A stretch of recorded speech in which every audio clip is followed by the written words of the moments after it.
On the 24th of April 2013, workers reported for duty at several garment factories inside the Rana Plaza building in Dhaka, Bangladesh. Many of them were nervous about coming into work, and reasonably so. The day before, cracks had been discovered on the lower floors, and the building had been evacuated. That morning, however, they were assured that their workplace was entirely safe, when, in reality, this could not have been further from the truth. The manufacture of clothing is a big industry in Bangladesh, accounting for almost 3/4 of the country's economy. Millions of people work in garment factories all over the country, including a large number of young women and girls. Though the work is, in most cases, difficult and not very well paid, it is nonetheless a vital lifeline for the workers who depend on it. Rana Plaza was a building situated in Dhaka, Bangladesh. Built in 2006, it was initially a 4-story building, constructed on the site of a filled-in pond. At the time, the owner, Sohail Rana, was a businessman who was also increasingly involved in local politics. His political connections allowed him to quickly obtain permission to add an extra floor. Emboldened by this, he did not seek a permit at all before adding another 3 floors on top of this over the course of several years. This doubled the original height of Rana Plaza, and by 2013 work was underway to add a 9th floor to the now towering edifice. The plaza had been designed as a commercial building, a space for retail and business use. And, indeed, the lower floors were mostly occupied by various shops and a bank. The upper floors, however, were used for industrial purposes. They were shared by several different garment factories. These factories collectively employed around 5,000 people to make clothes for export to other countries, including the clothing lines of many well-known global brands. The day before the disaster, a local TV channel visited the businesses on the ground floor and noticed numerous cracks in the walls. The alarm was raised and the building was evacuated pending investigation by an engineer. Employees of the bank and the retail stores were told to stay home from work the next day as a precaution. Workers in the garment factories on the upper floors, however, received a different message. They should come to work as normal the next day.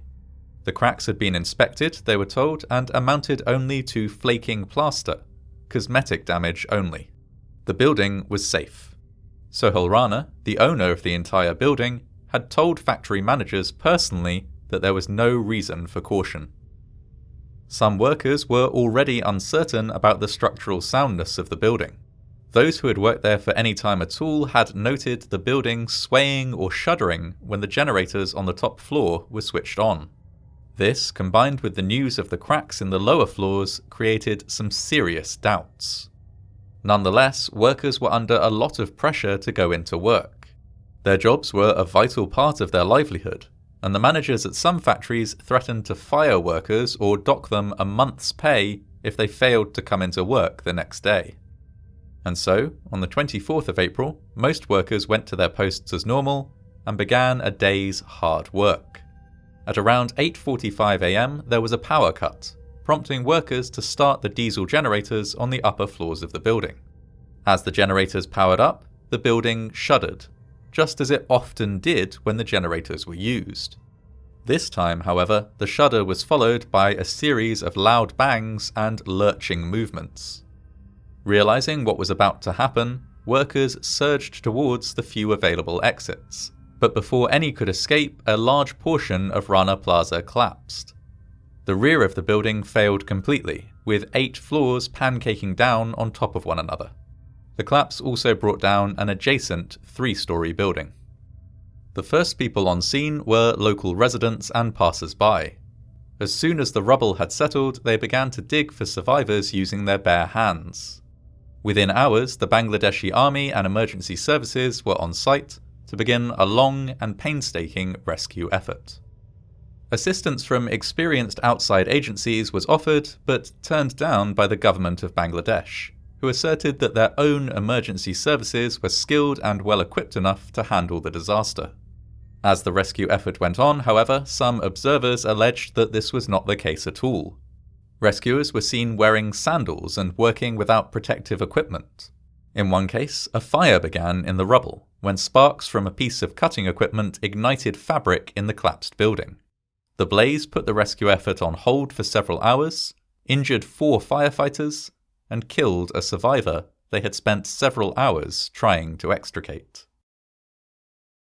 Despite this, assistance from the Urban Search and Rescue Unit of the United Nations was declined, and the rescue proceeded under the jurisdiction of local emergency services. Survivors were pulled from the rubble over the course of several days, but so were many, many bodies. In total, the disaster took the lives of 1,134 people, and injured more than 2,500 others, many of them seriously. An investigation revealed that several issues had contributed to the collapse. The fact that the building had been constructed on a filled-in pond meant that the foundations were weak. The extra floors added without a permit had not had sufficient support.